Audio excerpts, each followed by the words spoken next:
बिस्मिल्लाहिर्रहमानिर्रहीम। अच्छा जी, एक कंटिन्यूशन में ही एक और लर्निंग पॉइंट, बहुत से इंटरव्यूज़ अपनी लाइफ में मैंने दिए होंगे और बहुत से इंटरव्यूज़ मैंने उससे कहीं ज़्यादा कंडक्ट किए होंगे मुख्तलिफ़ पोजीशंस के लिए। तो एक चीज़ जो कुछ चीज़ें जो मैं बल्कि बीइंग इंटरव्यूअर मैं एक्सपेक्ट करता था कि यार मुझे, या अच्छा कुछ इंटरव्यूज़ इंडिविजुअल थे, कुछ विद द पैनल थे जिसमें एचआर के ऑफिशियल्स भी इन्वॉल्व होते हैं।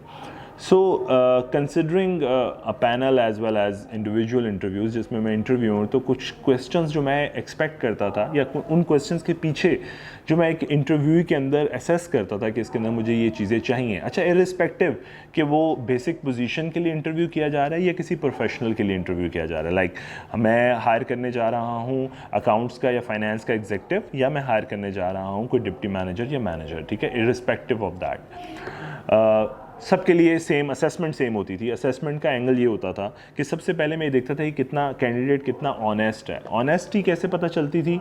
उसकी सीवी से। देखो, CV is a selling document ना, you are selling yourself. अगर वही सच्चा नहीं होगा, मतलब मैंने बेतहाशा वर्ड यूज़ कर रहा हूँ, और ऐसा मैं प्रोफेशनल के लिए नहीं कहूँगा, ऐसा मैं नॉन प्रोफेशनल लाइक जो स्टूडेंट डिग्री प्रोग्राम करके आया और उसके बीकॉम करके आया, एमबीए करके आया, उसकी सीवी ज़्यादातर मैंने डिसऑनेस्ट देखी। लाइक जो लिखा हुआ है वो उसने किया नहीं हुआ, बस उसने लिख दिया, सारे फंक्शंस लिख दिए जो एक ऑर्गेनाइजेशन में हो रहे हैं। उसको ये भी नहीं पता कि ये फंक्शन उसकी डोमेन में नहीं आता। तो पहली मैं कहता हूँ कि मेरे लिए जो अलार्मिंग फैक्टर होता था वो वही होता था, और वहीं पे वो कैंडिडेट रिजेक्ट हो जाता। उसके अलावा वो सारा इंटरव्यू जो है ना, वो उसके बाद 5-10 मिनट वो जस्ट एक फॉर्मेलिटी रह जाता था, क्योंकि मुझे वहीं से समझ आ सकता है जो पर्सन आज अपना सेलिंग डॉक्यूमेंट मुझे फेक दे रहा है, तो कल को वो कभी भी अच्छी परफॉर्मेंस नहीं दे सकता है, ऐसा मेरा बिलीव है। ठीक है, ये गलत भी हो सकता है, you may disagree with that believe, लेकिन रियलिटी यही होती थी कि उसकी डिसऑनेस्टी पहली डॉक्यूमेंट से ही, और ऐसा प्रोफेशनल नहीं करता। यूजुअली नॉन प्रोफेशनल स्टूडेंट या डिग्री प्रोग्राम के बाद जिसका एक्सपीरियंस नहीं होता, वो क्या करता है, दोस्त से सीवी मंगवाता है, कॉपी करता है। यार एटलीस्ट सीवी तो कम से कम अपनी बना लो, जो आप जानते हो वो मेंशन करो, जो नहीं जानते इग्नोर कर दो। देखो, ऑर्गेनाइजेशन का क्राइटेरिया अगर आपके क्राइटेरिया से मैच करेगा तो डेफिनेटली वो आपको हायर कर लेगी, इर्रेस्पेक्टिव ऑफ दिस थिंग कि आपने वो एक्सपीरियंस है रिक्वायर्ड कि नहीं है। मैं इतना बता दूं, ठीक है।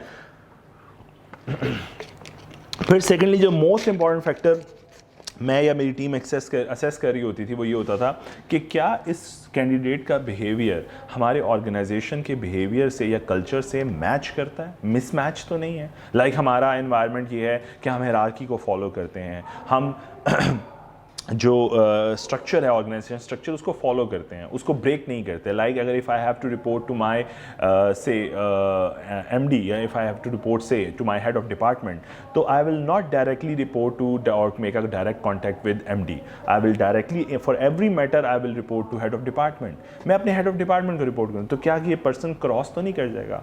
क्या ये पर्सन अपनी हायरार्की को ब्रेक तो नहीं करेगा? तो इसके लिए मल्टीपल क्वेश्चंस हैं जो मैं उससे पूछता था। There may be multiple ways कि अच्छा आप पिछली ऑर्गेनाइजेशन में क्या करते थे, अगर आपका बॉस आपके बारे में सही बात नहीं कर रहा या आपका बॉस नहीं समझ पा रहा आपकी रिपोर्ट को, तो आप क्या करते थे? तो वहीं से वो पर्सन रिवील होना शुरू हो जाता था। वो बता देता था कि जनाब मैं तो फिर डायरेक्ट पहुंच जाता था एमडी तक। वो अपनी तरफ से उसको बूस्ट कर रहा होता था, या उसको वो एक अपनी तरफ से प्राउड फील करता था कि मैं ये काम कर लेता था। तो इनफैक्ट वहीं से पता लग जाता था कि अच्छा ये हायरार्की को ब्रेक कर देगा जहाँ पे इसे इनकन्वीनियंस क्रिएट होगी। ठीक है, सो यहाँ से इस तरीक़ों से, इसके अलावा मल्टीपल वेज थे जिसके तरीके से हम गेस करते थे या जज करते थे कि यार ये पर्सन हायरार्की ब्रेक करेगा कि नहीं करेगा। तो ये बड़ा इंपॉर्टेंट होता था। फिर कल्चर में और बड़ी चीज़ें हैं, the way you communicate with your seniors, the way you behave with your subordinates. कुछ ऑर्गेनाइजेशन होती है जिसमें टीम कल्चर होता है, जैसा मेरी ऑर्गेनाइजेशन में जो लास्ट ऑर्गेनाइजेशन थी डॉग पाकिस्तान, उसमें बहुत स्ट्रॉन्ग टीम बॉन्डिंग थी। क्या ये हमारी टीम को ब्रेक तो नहीं करेगा? क्या ये लॉबीज क्रिएट तो नहीं कर देगा? क्या ये मेंबर रहेगा टीम का? क्या ये सपोर्टिव होगा टूवर्ड्स सबऑर्डिनेट? क्या ये सीनियर की तरफ सपोर्टिव होगा कि नहीं होगा? क्या ये सेल्फ डायरेक्टिव है कि धक्का स्टार्ट है, इसको धक्का लगाना पड़ेगा, इंस्ट्रक्शन बेस्ड है? ठीक है, तो ये चीज़ें मैटर करती थी उस पॉइंट ऑफ व्यू में हम जब उसे एक्सेस कर रहे होते थे। फिर तीसरा पॉइंट आता था कि हाँ एजुकेशन है कि नहीं है रिक्वायर्ड, वो तो एक बेसिक एलिमेंट है, और एजुकेशन के ऊपर बहुत कम क्वेश्चन किए जाते हैं, क्योंकि देखो हम जानते हैं जो थ्योरेटिकल नॉलेज होता है, प्रैक्टिकल हमेशा उससे एक स्टेज अबव भी आ रहा होता है। तो यूजुअली इस चीज़ के ऊपर इतना फोकस नहीं किया जा सकता। अच्छा, फिर एक और चीज़ बता दूं, ना तो बहुत ज़्यादा ब्लंट होने की ज़रूरत होती है इंटरव्यू के अंदर, और ना बहुत शाय कि शर्म ही आती जा रही है आपको वो सवाल करे और आप दुल्हनों की तरह शर्मा रहे हैं। नहीं जनाब, आप इंटरव्यू देने गए, रिश्ता लेने नहीं गए वहाँ पे। सो इनफैक्ट आप कॉन्फिडेंट रहें, बस ओवर कॉन्फिडेंट ना हो, ब्लंट ना बने। वो भी अगेंस्ट, मतलब दोनों एक्सट्रीम सिचुएशन, जो एक्सट्रीमिस्ट है वो अगेंस्ट जाती है सिचुएशन। ठीक हो गया। इसके अलावा अपने फियर को ओवरकम करो।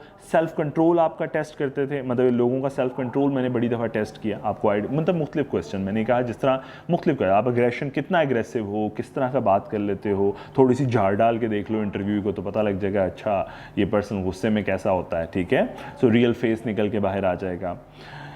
इसके अलावा जी और इम्पॉर्टेंट बातों में एक तो ये बातें हो गई, behaviour is the most important point. अच्छा, इसके अलावा एक और बड़ी खूबसूरत चीज़,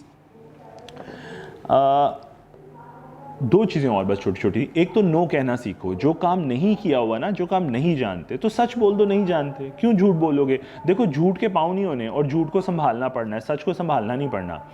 होगा क्या, आपसे दूसरे तीसरे चौथे क्वेश्चन में वो आपको रिवील कर लेगा, आपको आइडेंटिफाई कर लेगा आप झूठ बोल रहे हो। तो बजाय कि आप तीसरे चौथे क्वेश्चन में पकड़े जाओ, तो पहले ही इंसानों की तरह देखो। एक बात याद रखना, इंटरव्यूअर के लिए, फॉर मी, अगर मैं अपनी बात करूं तो मैं भी ह्यूमन बीइंग हूं। मुझे जहां पे पहला डिसऑनेस्ट फैक्टर मिला मैं वहीं पे स्टॉप कर दूंगा और मैं बाकी फॉर्मेलिटी पूरी करूंगा। इंटरव्यू कंडक्ट नहीं कर रहा हूँ, ना मैं उसको हायर करना चाहूँगा, टू बी वेरी ऑनेस्ट। ठीक हो गया। एक लास्ट बात पैकेज के ऊपर, ये बड़ा पॉइंट होता है कि यार पैकेज कितना मांगे। वो आपसे पूछते हैं जी आप क्या एक्सपेक्ट करते हैं। और जनाब एक चीज़ ख्याल रखो, कोशिश करो ये बॉल उनकी पॉकेट में डाल दो, क्योंकि अपनी पॉकेट में रही ना तो हो सकता है वो ज़्यादा देना चाह रहे हो और आप कम मांग लो, वो खुश होकर रख लेंगे।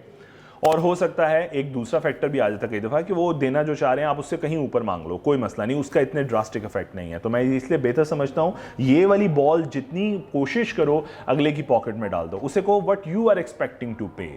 ठीक है, वो कभी इस पे बुरा नहीं मनाएगा, वो कहेगा नहीं नहीं आप बताएं, आप उसे को आप प्लीज़ बता दें if you have a plan for that position कि आपने क्या डिसाइड किया। वो कहेगा हमने नहीं डिसाइड किया। सपोज अगर वो भी डिबेट में आ जाए, वो भी रिजिड हो जाए और उससे लगे कि वो नहीं बताना चाहता, तो फिर आप उसे थोड़ा सा हायर जंप करके एक सिग्निफिकेंट अमाउंट अपनी एग्जिस्टिंग से सिग्निफिकेंट, ये कोई तरीका नहीं है। मुझे एक दफ़ा इंटरव्यू करने का इत्तेफाक हुआ, कोई बेटी थी और बहुत लोअर पोजीशन पे थी। आई वाज प्लानिंग, वो फाइनेंस की एग्जिस्टिंग पोजीशन थी, तो आई वाज प्लानिंग जो मुझे बजट मिला हुआ था that was between 30 to 35 at that time, मुझे पुरानी बात याद है। तो मैंने उस बेटी को हायर करने की कोशिश की। तो बेटी एजुकेशनल वाइज बहुत साउंड थी, टेक्निकली बहुत साउंड थी।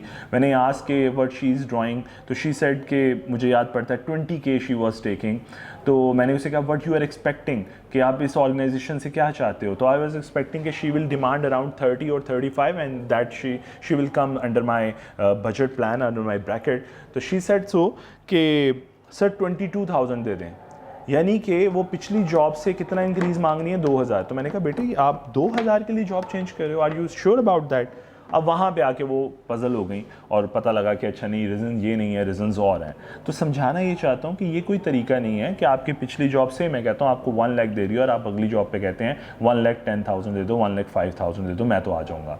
नहीं, ये कोई रीज़न नहीं होती है। ठीक है, there should be a significant jump.